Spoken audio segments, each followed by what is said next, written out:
Big ബോസിന്റെ ഇന്നലത്തെ 1 മണിക്കൂർ എപ്പിസോഡും അതോടൊപ്പം ബിഗ് ബോസിന്റെ പ്ലസിന്റെ ഒരു അരമണിക്കൂറത്തെ ഒരു ടെലികാസ്റ്റിംഗ് ഇതും കൂടെ കണ്ടിട്ട് 1.5 മണിക്കൂറത്തെ സംഭവത്തിൽ ആകെ നമുക്ക് കിട്ടിയത് ആ ലാസ്റ്റ് ആയപ്പോൾ ഒരു പവർ ചലഞ്ച് നടത്തിയ ഒരു ഗെയിം ഉണ്ട്. ആ ഒരു ഗെയിം അല്ലാതെ ഇൻട്രസ്റ്റിംഗ് ഫാക്ടറായിട്ട് ഇന്നലത്തെ ദിവസം ഒന്നും ബിഗ് ബോസ് ഹൗസിൽ നടന്നിട്ടില്ല എന്നുള്ളതാണ്. ഒരു എം ടി സ്പേസ് ആയിരുന്നു ബാക്കി ഉണ്ടായിരുന്നത്. പിന്നെ ഉണ്ടായിരുന്നത് ജാസ്മിൻ ഗബ്രിൻ ടീം അവരുടെ ടീം വെളുപ്പിക്കലും പിന്നെ അവർക്ക് കുറച്ച് ക്ലാരിറ്റി തരലും പ്രേക്ഷകരോട് പലതും പ്രൂവ് ചെയ്യാനുള്ളത് അത് ചെയ്യാനുള്ള ഒരു ചാൻസസ് എടുക്കലും ഒക്കെ ആയിരുന്നു. പക്ഷെ അവർക്ക് അറിയില്ലെന്ന് തോന്നുന്നു ഇതൊക്കെ ഈ പ്രേക്ഷകർ കാണുന്നത് അവരുദ്ദേശിക്കുന്ന പോലെ തന്നെയാണോ പ്രേക്ഷകരിലേക്ക് എത്തുന്നത് എന്നതിനെ പറ്റി ഒന്നും ചിന്തിക്കുന്നില്ല. പവർ ടീമിന്റെ അവസാനത്തെ ടാസ്ക് ആയിരുന്നു ഇന്നലെ ഉണ്ടായിരുന്ന ആ ഒരു കോയിൻ ടാസ്ക്. അത് മറ്റൊരു തലത്തിലേക്ക് എത്തിക്കാൻ ജിൻഡോയ്ക്ക് കഴിഞ്ഞിട്ടുണ്ട്. ജാസ്മിനും ഗബ്രിക്കും 2 ടീമിൽ നിന്ന് അങ്ങോട്ടും ഇങ്ങോട്ടും ഓപ്പോണന്റ് ആയിട്ട് കളിക്കേണ്ടി വരുന്ന ഒരു സിറ്റുവേഷൻ ആണ്. ഒരുമിച്ച് നിന്ന് എല്ലാ ഗെയിമിനെയും വെട്ടിനിരത്തിക്കൊണ്ടിരുന്നവർക്ക് ഇപ്പോൾ അങ്ങോട്ടും ഇങ്ങോട്ടും നിന്ന് പരസ്പരം വെട്ടിനിരത്തേണ്ട ഒരു അവസ്ഥയിലേക്കാണ് വന്നിരിക്കുന്നത്. ബിഗ് ബോസ് മലയാളം സീസൺ 6 ഇത് എപ്പിസോഡ് 47. 46ാമത്തെ ദിവസമാണ്. 19 മത്സരാർത്ഥികളാണ് നിലവിലുള്ളത്. ഫസ്റ്റ് ഓഫ് ഓൾ ഇന്നലത്തെ എപ്പിസോഡോട് കൂടി പൂജയുടെയും സിബിന്റെയും അവസ്ഥ എന്താണെന്നുള്ളത് വ്യക്തമാക്കി കഴിഞ്ഞു. പൂജയും സിബിനും വീട്ടിൽ നിന്ന് പുറത്തായിരിക്കുകയാണ്. അവർ ഗെയിമിൽ നിന്ന് പുറത്താക്കപ്പെട്ടു. ക്വിറ്റ് ചെയ്തതാണോ അതോ പുറത്താക്കിയതാണോ എന്നറിയില്ല. എന്താണെങ്കിലും അവിടെ അനൗൺസ് ചെയ്തത് ഡോക്ടറുടെ നിർദ്ദേശപ്രകാരം 2 പേർക്കും ഇനി ഗെയിമിൽ തുടരാൻ സാധിക്കില്ല എന്നതാണ്. പൂജയുടെ അത്യാവശ്യം ഒരു സിവിയർ കണ്ടീഷൻ തന്നെയായിരുന്നു ബാക്ക് പെയിനുമായിട്ട് ബന്ധപ്പെട്ടിട്ട്. സിബിന്റേതും മെന്റലി ഉള്ള ആ ഒരു ഗെയിമിനെ ബാധിക്കുന്ന രീതിയിലുള്ള ഭയങ്കരമായ ഒരു മോശം സിറ്റുവേഷൻ ആയിരുന്നു സിബിനും ഉണ്ടായിരുന്നത്. അത്യാവശ്യം നല്ല രീതിക്ക് കളിച്ചുകൊണ്ടിരുന്നവരാണ്. ഗെയിമിന്റെ ആ ഒരു എത്തിക്സും കാര്യങ്ങളെ പറ്റിയും അനലൈസ് ചെയ്യാതെ ഒരു ഗെയിമേഴ്സ് എന്നുള്ള രീതിയിൽ നോക്കിയിട്ടുണ്ടെങ്കിൽ സിബിൻ നല്ലൊരു മികച്ച ഗെയിമർ തന്നെയായിരുന്നു. പൂജയും കയറി വരാൻ ചാൻസ് ഉണ്ടായിരുന്നു. പലരും ടോപ്പ് 5-ൽ ഉണ്ടാകുമെന്ന് പ്രതീക്ഷിച്ച ഒരു കണ്ടസ്റ്റന്റ് ആയിരുന്നു. അപ്പൊ അവർ 2 പേരും ഇന്നലത്തെ എപ്പിസോഡോടുകൂടി പോയിരിക്കുകയാണ് എന്നുള്ളത് കൺഫേം ചെയ്ത് കഴിഞ്ഞു. പിന്നെ ഒരു പ്രേക്ഷക എന്ന നിലയിൽ ഇന്നലത്തെ എപ്പിസോഡിനെ അനലൈസ് ചെയ്യുമ്പോൾ അതിലുണ്ടായിരിക്കുന്ന കുറച്ച് ഫാക്ടേഴ്സ് കുറച്ചൊന്നുമില്ല. ഒരു കോയിൻ ടാസ്കിന്റെ ഒരു ഫാക്ടറും പിന്നെ ഗബ്രിയുടെയും ജാസ്മിന്റെയും ആ ഒരു ഇതിൽ ഒരു വെളുപ്പിക്കൽ രീതിയിൽ നടക്കുന്നത് എന്താണെന്നുള്ള ഒരു അനലൈസേഷൻ അല്ലാതെ ആ വീട്ടിലൊന്നും തന്നെ നടന്നിട്ടില്ല. കോയിൻ ടാസ്കിനെ പറ്റിയിട്ട് പറയുകയാണെങ്കിൽ എല്ലാ സീസണിലും തന്നെ ഉണ്ടായിട്ടുള്ള ഒരു ടാസ്ക് ആണ്. അത്യാവശ്യം അതൊരു ഫിസിക്കൽ ഗെയിം തന്നെയാണത്. അതിൽ പ്രത്യേകിച്ച് ഒരു കുറച്ച് കളിക്കേണ്ട രീതി എങ്ങനെയാണ് എന്ന് പറയുന്നതല്ലാതെ നിർദ്ദേശങ്ങളോ കാര്യങ്ങളോ അങ്ങനെ ചെയ്യാൻ പാടില്ല, ഇങ്ങനെ ചെയ്യാവുള്ളൂ എന്നുള്ള രീതികളൊന്നും ഈ ഒരു ടാസ്കിൽ ചെയ്യാറില്ല. എല്ലാ സീസണിലും കളിക്കുന്നത് അതൊരു ഫിസിക്കൽ ഗെയിമായിട്ട് തന്നെയാണ്. ഈ സീസണെ സംബന്ധിച്ച് ഫിസിക്കൽ ഗെയിം എന്നുള്ള ഇതിലേക്ക് വരുമ്പോൾ ജിൻഡോയാണ് അവിടെ എപ്പോഴും മുമ്പിട്ട് നിൽക്കുക. ജിൻഡോയെ കവർ ചെയ്യാനായിട്ട് ബാക്കിയുള്ള കണ്ടസ്റ്റന്റുകൾക്കൊക്കെ കുറച്ച് പാടാണ്. പിന്നെയും ജാസ്മിൻ ആണ് കുറച്ചൊരു സ്ട്രാറ്റജി ഒക്കെ വെച്ചിട്ട് ഗെയിമിനെ വേറെ രീതിയിലേക്ക് തലത്തിലേക്ക് ആക്കി അല്ലെങ്കിൽ ബുദ്ധി ഉപയോഗിച്ച് ആ ഒരു ഫിസിക്കൽ ഗെയിമിൽ തന്നെ എന്തെങ്കിലും ഒരു ലൂപ്പ് ഹോൾ ഒക്കെ കണ്ടുപിടിച്ച് കളിക്കാൻ നോക്കാറുള്ളത് ജാസ്മിൻ ആണ്. പിന്നെ അല്ലെങ്കിൽ ജാസ്മിനും ഗബ്രിയും ഒരുമിച്ച് നിന്നിട്ട് കളിച്ച് അവരുടെ ഒരു കോംബോ വർക്ക്ഔട്ട് ചെയ്ത് ഒരുമിച്ച് നിന്ന് ഗ്രൂപ്പായിട്ട് കളിച്ച് ജയിക്കാറാണ് പതിവുള്ളത്. പക്ഷെ ഇന്നലത്തെ ഒരു കോയിൻ ടാസ്കിനെ പറ്റി നോക്കിയിട്ടുണ്ടെങ്കിൽ ജാസ്മിന്റെ ടീം, അതായത് ജാസ്മിൻ, അൻസിബ, ജിൻഡോ ഇവര് 3 പേരുള്ള ഒരു ടീമും അതുപോലെ പവർ ടീമില് ശരണ്യ, ഗബ്രി, മുടിയൻ, ശ്രീരേഖ ഇവർ ഇത്രയും പേരുള്ള ഒരു ടീമും തമ്മിലാണ് മത്സരം വന്നിട്ടുണ്ടായിരുന്നത്. അപ്പൊ ഈ ഒരു സമയത്ത് ഗെയിമിനെ പറ്റി സംസാരിക്കുന്ന സമയത്ത് ഗബ്രി ശരണ്യക്കൊക്കെ കൊടുക്കുന്ന കുറച്ച് ഇൻസ്ട്രക്ഷൻസ് ഉണ്ട്. എന്ത് വന്നാലും കുഴപ്പമില്ല, നോക്കിക്കോ, തള്ളിയിട്ടോ മറിച്ചിട്ടോ എന്നൊക്കെയുള്ള രീതിയിൽ കുറച്ച് ഗൈഡൻസ് ആണ് ഗബ്രി കൊടുക്കുന്നത്. ജിൻഡോയാണ് തന്നെ ആദ്യം അറ്റാക്ക് ചെയ്യാൻ വന്നത് എന്ന് പറഞ്ഞിട്ട് ഈ ഒരു പ്രശ്നം നടന്നതിന് ശേഷം ഗബ്രി സംസാരിക്കുകയുണ്ടായി. പക്ഷെ ജിൻഡോ പറയുന്നത് ഗബ്രിയാണ് തന്നെ ആദ്യം അറ്റാക്ക് ചെയ്തതെന്നാണ് പറയുന്നത്. ജിൻഡോ ആയതുകൊണ്ട് തന്നെ വീട്ടിലുള്ളവർ ആരും തന്നെ വിശ്വസിക്കുന്നില്ല. പക്ഷെ പ്രേക്ഷകർക്ക് കാണുമ്പോൾ കറക്റ്റ് ആയിട്ട് അത് മനസ്സിലാവാൻ പറ്റുന്നുണ്ട്. റെസ്ട്രിക്ഷൻസ് ഒന്നും തന്നെ ബിഗ് ബോസ് കൊടുത്തിട്ടില്ല എന്നതിന്റെ അർത്ഥം ഈ ഗെയിം ഏതൊരു ലെവലിലേക്കും കൊണ്ടുപോയി കളിക്കാം എന്നതാണ്. അല്ലെങ്കിൽ 100% ഒരു ഫിസിക്കൽ ടാസ്ക് ആണ് എന്നുള്ളതാണ്. ഗബ്രി അപ്പൊ ശരണ്യക്ക് കൊടുക്കുന്ന ഈ ഒരു ഇൻസ്ട്രക്ഷൻസ് ആണ് ഗബ്രിയും ശരണ്യയും ഒക്കെ ഫോളോ ചെയ്യുന്നുണ്ട് എന്നുണ്ടെങ്കിൽ ജിൻഡോ അത് ഫോളോ ചെയ്തത് എന്തുകൊണ്ട് മറ്റൊരു തരത്തിലേക്ക് ഒരു പ്രശ്നമാക്കി സൃഷ്ടിച്ചു, അല്ലെങ്കിൽ അവിടെ ഗബ്രി ഒരു സ്ക്രീൻ സ്പേസ് എടുക്കലാണ് ചെയ്തിട്ടുള്ളത്. അപ്പൊ ഇതിന്റെയൊക്കെ ഇടയിൽ ജാസ്മിൻ മറ്റൊരു രീതിയിൽ ഇതിനെ അപ്രോച്ച് ചെയ്യുന്നുണ്ട്. ശരിക്കും ഈ ഒരു സംഭവം നടക്കുമ്പോൾ ഗബ്രിയാണ് ആദ്യം ജിൻഡോയെ പിടിച്ചതും മറിച്ച് വീഴ്ചതും. ജിൻഡോയുടെ ഫേസിൽ എന്തോ ഗബ്രി ചെയ്യുന്നുണ്ട്. ആ ഒരു സമയത്താണ് ജിൻഡോയും ഗബ്രിയും കൂടെ താഴേക്ക് വീഴുന്നത്. പക്ഷെ വീഴുന്ന സമയത്ത് ഗബ്രി താഴെയും ജിൻഡോ മേളിലുമായി പോയത് കൊണ്ടിട്ടാണ് അത് ഗബ്രി പറയുന്നത് ജിൻഡോയാണ് അത് ചെയ്തത് എന്നുള്ള രീതിയിലേക്ക് തലയിലേക്ക് ഗബ്രി പറയുന്നത്. അപ്പൊ ഇതിന്റെ ഇടയിൽ ജാസ്മിൻ കളിക്കുന്ന മറ്റൊരു രീതി എന്താണെന്ന് വെച്ചിട്ടുണ്ടെങ്കിൽ ഗബ്രീനെ വെളുപ്പിക്കലും ജിൻഡോയെ ഒരു തരം ഇതിലാക്കി. കാരണം ഇത്തരത്തിലുള്ള കാര്യങ്ങൾ വരുമ്പം എല്ലാവരും ആ വീട്ടിലുള്ളവരൊക്കെ ചിന്തിക്കാൻ പോകുന്നത് അത് ജിൻഡോയുടെ ഭാഗത്തുള്ള മിസ്റ്റേക്ക് ആയിരിക്കും എന്നുള്ളതാണ്. ആ ഒരു സാധ്യതയെ മുമ്പിൽ കണ്ടുകൊണ്ട് എല്ലാം കൂടെ ജിൻഡോയുടെ തലയിലേക്ക് ഇട്ട് കൊടുക്കാനുള്ള ഒരു സാധ്യതകളാണ് ചെയ്തിട്ടുണ്ടായിരുന്നത്. പക്ഷെ എന്തായാലും ഗെയിം കളിച്ച് ആദ്യത്തെ ഒരു തവണ പ്രശ്നങ്ങളുണ്ടായി, രണ്ടുപേരും കോംപ്രമൈസ് ചെയ്യുന്നു, രണ്ടാമത്തെ തവണ കളിക്കുന്നു. പക്ഷെ ആ ഒരു കളിയിലും വീണ്ടും അതിനെ മറ്റൊരു രീതിയിലേക്ക് എടുക്കുന്നു.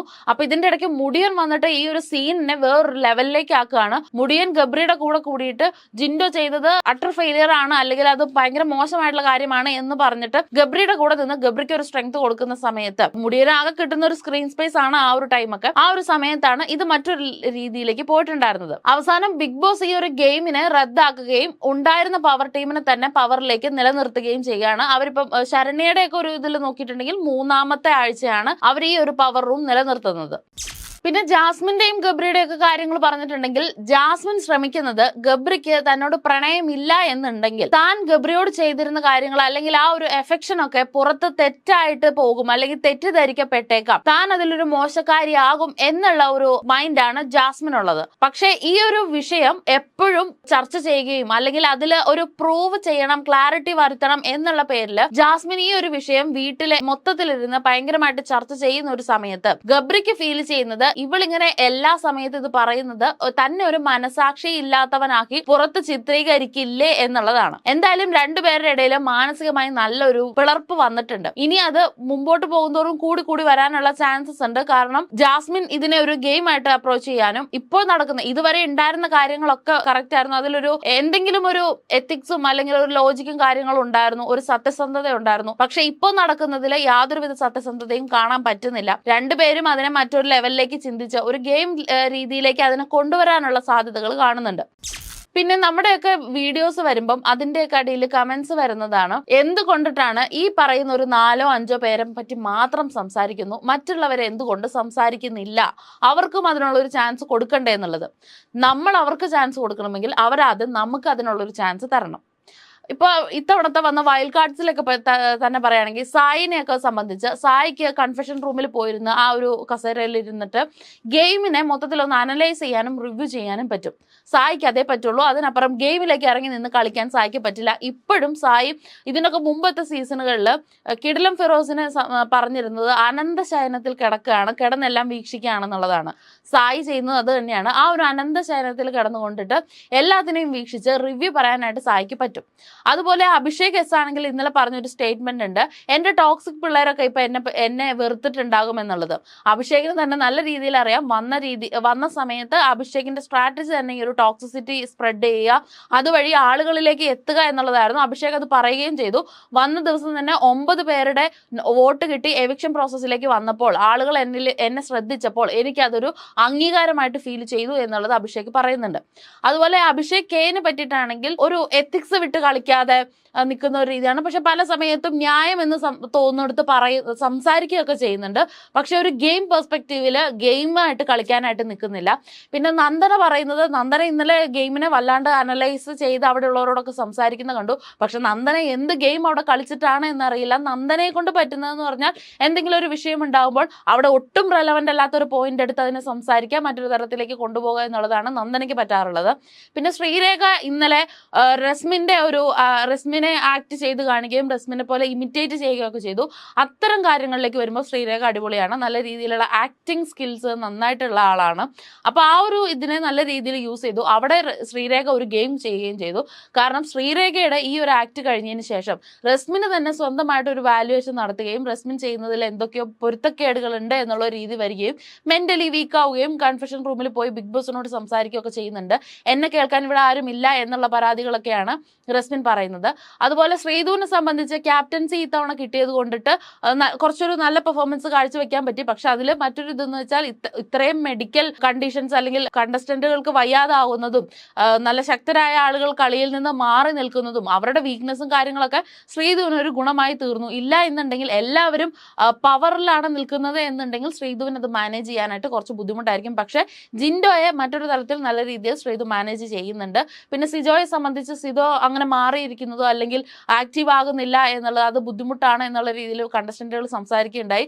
മേ ബി ഇത്രയും ദിവസം കഴിഞ്ഞ് ഇത്രയും ഗ്യാപ്പ് കഴിഞ്ഞതിന് ശേഷം വന്നപ്പോഴുള്ള ഒരു ഗ്യാപ്പ് ആയിരിക്കും സിജോ ഇപ്പൊ എടുക്കുന്നുണ്ടാവുക. എല്ലാത്തിനെയും ഒരു ഒബ്സർവ് ചെയ്യുക എന്നുള്ള ഒരു രീതിയായിരിക്കും സിജോയുടേത്. അതുപോലെ അൻസിബയ്ക്ക് ഒരു മാറ്റവും ഇല്ല. വന്ന അന്ന് മുതൽ ഇന്ന് വരെയുള്ള ആ ഒരു രീതിക്ക് ഒരു മാറ്റമില്ല. എല്ലാത്തിനെയും അനലൈസ് ചെയ്യുന്നു, കാണുന്നു, ഒബ്സർവ് ചെയ്യുന്നു എന്നതിനപ്പുറം ഗെയിം ഒരു രീതിയിലും കളിക്കുന്നതായിട്ട് അൻസിബ കാണുന്നില്ല. പിന്നെ മുടിയനാണെങ്കിലും വലിയ വലിയ സ്പേസസ് കാര്യങ്ങളൊന്നും കിട്ടുന്നുണ്ടായിരുന്നില്ല, അതിനുവേണ്ടി ശ്രമിക്കുന്നുണ്ടായിരുന്നില്ല. എല്ലാത്തിനെയും ഒരു LKG സ്റ്റുഡന്റിന്റെ ആ ഒരു ഇമോഷണൽ സൈഡിൽ നിന്നുകൊണ്ടിട്ട് എല്ലാത്തിനെയും അപ്രോച്ച് ചെയ്യുകയും അതിൽ മറ്റൊരു രീതിയിൽ ചിന്തിച്ചു കൂട്ടുകയും ഓവർ തിങ്ക് ചെയ്ത് അത് അങ്ങനെയായിരിക്കും ഇങ്ങനെയായിരിക്കും എന്ന് ജഡ്ജ് ചെയ്തുകൊണ്ട് മുമ്പോട്ട് പോവുകയും ഒരു ഇമോഷണൽ സൈഡ് മാത്രമാണ് ഉണ്ടാവുന്നത്. ഗെയിം എന്നുള്ള രീതിയിൽ ചെയ്യുന്നില്ല. പിന്നെയും കുറച്ചും കൂടെ ഫിസിക്കൽ ഗെയിംസ് ഒക്കെ വരുമ്പോൾ കുറച്ച് ബെറ്റർ ആവാനായിട്ട് ട്രൈ ചെയ്യുന്നുണ്ട്. പിന്നെ ഇന്നലെ ആ ഒരു ഗബ്രിയുടെ വിഷയത്തിൽ ഇടപെട്ടപ്പോൾ കുറച്ചധികം സ്ക്രീൻ സ്പേസ് കിട്ടിയിട്ടുണ്ട് എന്നല്ലാതെ മുടിയനും വലിയ വ്യത്യാസങ്ങളൊന്നുമില്ല. അപ്പൊ ഈ ആളുകളെയൊക്കെ ഇപ്പൊ നമ്മളിവിടെ മെൻഷൻ ചെയ്ത് പോയത് എന്താണെന്ന് വെച്ചാൽ എപ്പിസോഡുകളുടെ റിവ്യൂ പറയുമ്പോൾ അതിൽ അവരെ മെൻഷൻ ചെയ്യാനുള്ള സാധ്യതകൾ കുറവാണ്. കാരണം അവർ ആ വീട്ടിൽ എന്തെങ്കിലും ചെയ്താലേ നമുക്ക് അതെടുത്ത് മെൻഷൻ ചെയ്തെടുത്തിട്ട് പറയാൻ പറ്റുള്ളൂ. അപ്പോൾ ഇങ്ങനെയാണ് ഇപ്പോഴത്തെ ബിഗ് ബോസിന്റെ ഒരു അവസ്ഥ പോകുന്നത്. എന്താണെങ്കിലും ഈ വീക്കിൽ ഇന്നിപ്പോൾ വീക്കെൻഡ് എപ്പിസോഡുകളിൽ കുറച്ചധികം ഇൻട്രസ്റ്റിംഗ് ആയിട്ടുള്ള ഫാക്ടേഴ്സ് വരുമെന്നാണ് വിചാരിക്കുന്നത്. കാരണം 50 ദിവസത്തോട് അടുക്കുന്ന ഒരു സിറ്റുവേഷൻ ആണ്. അതുമായിട്ട് ബന്ധപ്പെട്ടിട്ട് എന്തൊക്കെയോ സർപ്രൈസും കാര്യങ്ങളൊക്കെ അവിടെ ഒരുങ്ങുന്നുണ്ടെന്നാണ് നമുക്ക് അറിയുന്നത്.